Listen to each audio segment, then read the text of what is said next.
it does come back to that same word, satisfied.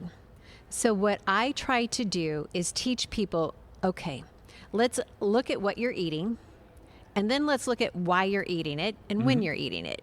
And that's where I was teaching through my coaching classes. And that's where this journal that I came out with is like, okay, here's the tool that you need. We're going to start charting. I say charting because I'm from the medical field, but we're going to start journaling. Works for me. We're going to start journaling why you're choosing the foods you're choosing. And when are you eating? Like, write down the time that you're actually eating, and then write down why you're eating it. Because when we see it on paper, all of a sudden it's like, oh, wow, look what I'm doing. And we all know journaling, your food diary, it helps you keep track. But we're going to take it to the next level. We're going to journal when and why. And then we're going to journal, how did you feel 24 hours later, 48 hours later, 72 hours later? Because some of these synthetic foods that we're eating can have a delayed effect. And 3 days later, you're like the angriest person in the house. And your spouse is like, what's up with you? That's what my husband says.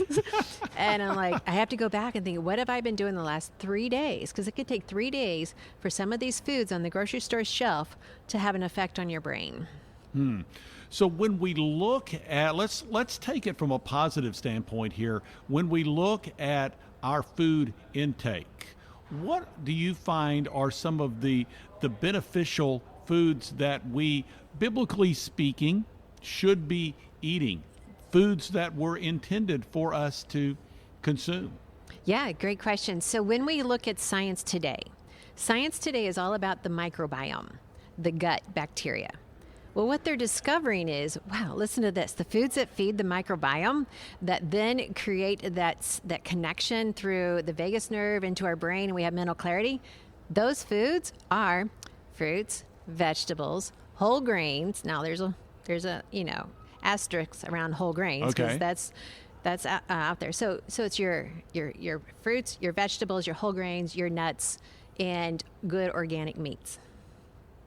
Gee, that's exactly what God said we should eat. That's what Jesus ate. And those are the foods that they're discovering are going to create the healthiest microbiome. And even if some of them are fermented, they would have eaten fermented foods back in biblical days. Those exponentially grow the microbiome into a healthy state. So when you talk about the microbiome, what does that do? That is your defense against the world. So everything you take in, you just have a tube. Just be frank with you. You have a tube. You put food in, and then your body has to deal with it. Your body can't say, we don't like that. Can you take that back? No. There's not a no return policy. No, there is not. Yeah. And so your microbiome has to deal with everything that comes along. And so the way God designed it, it's like a triple layer effect that when anything comes in, there's a barrier between you and the environment, and that's your microbiome. And so if you take in something that's contaminated, if you take in something that is synthetic, your microbiome is going to say, wow, that's not what we're designed to handle. So we're going to just either flush that out or we're going to, expel it one way or another. But and that's also the microbiome is your bacteria, the good fighting people for you. Yeah. So you have more DNA in you than what is you. Okay, that's all that bacteria, which we're just now in science in the last 10 years, that science is exploding. And, it's incredible to see God's fingerprints on our microbiome. But your microbiome is your defense against the environment. So when you eat God's foods, the microbiome is nourished, fed, and well protected. And so it allows those nutrients in without causing any harm.